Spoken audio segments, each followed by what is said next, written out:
What's up, guys? Currently in 2019, it's nearly impossible to talk about K-pop without talking about BTS. I mean, BTS is killing it everywhere. Korea, US, New Zealand, Australia, England, Germany, Malaysia, Thailand, Vietnam. I see fans from all over the world who support this group. And honestly, it doesn't surprise me to find out that they have fans in some of the most unexpected countries. If I see a Somalian man on a pirate ship jamming out to BTS songs, I wouldn't be surprised. But would you believe it if BTS actually has a huge fandom in North Korea as well? And that the fans in North Korea use secret codes to talk about BTS because they're not allowed to listen to BTS according to government regulations? I recently found out, so let's get into it.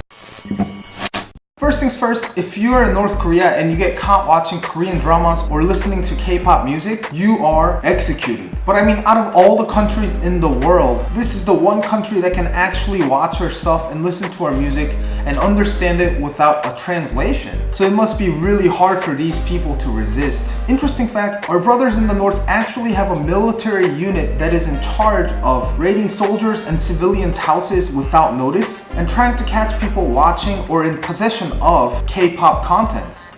The military unit is called 109 상무, or is more famously noted as 109 그룹바, which is what the locals call it. Here, the 그룹바 is a North Korean version of the English word group and is often used to call military units that are used to raid the public for ideology crimes. And obviously this is something that we don't have in South Korea, and when I see things that I'm not used to or I've never heard of, I get really interested. So I researched about this group and found out that North Korea officially created this military unit with the purpose of getting rid of, and I quote, democratic nations and puppets, movies, TV shows, and adult films.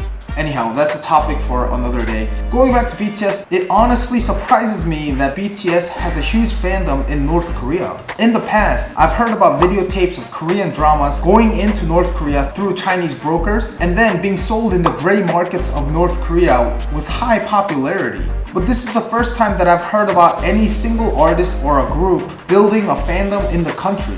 Essentially, what this means is that North Korea has an army of its own. So, if you're a member of the army watching this video, go ahead and wave your hands to your North Korean army comrades because, hey, you never know, they might be watching this too. Due to the military unit 109's influence in the country, North Korean army members cannot openly talk about BTS, so they have to rely on secret codes to find out if one another is an army member or not. According to a Korean TV show called 옥탑방의 문제아들, North Koreans take this phrase 방탄소년단 노래 들어봤어? Which literally means have you heard of BTS songs? And changed it to 방탄배낭 매봤니? Which would literally mean have you put on the bulletproof bag?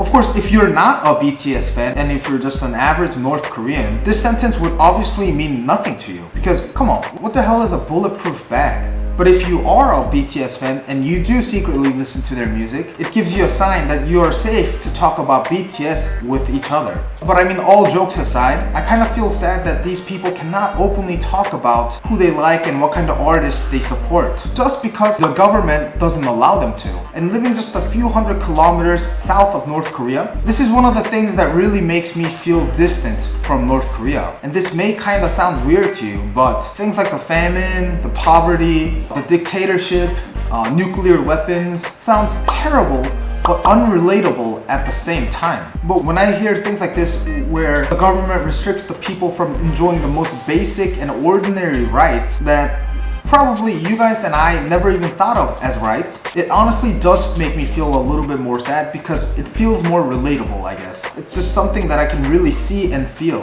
And I mean, I'm a huge fan of certain artists and I love listening to music. And I think it's just human nature for us to want to talk about what we like and who we like and have that urge to share something that pleases us to others. Just because these people were born a few hundred kilometers north of me, they cannot enjoy this feeling of sharing something you like with other people and having to use secret codes to do something that I've never been even thankful for being able to do. So the message that I want to give out to you guys with this video is that yes, of course there are North Korean BTS fans out there and they have to use secret codes to talk about BTS because they're technically not allowed to listen to BTS. But more so, let's enjoy this freedom. Let's be happy that we were born in a country where we could talk about things like this. We could talk about BTS and things that make us happy to other people. Yes, enjoy the freedom to be able to share opinions and things that you like with the people you like. So for all you BTS fans out there, the next time you meet an ARMY member, don't forget to ask,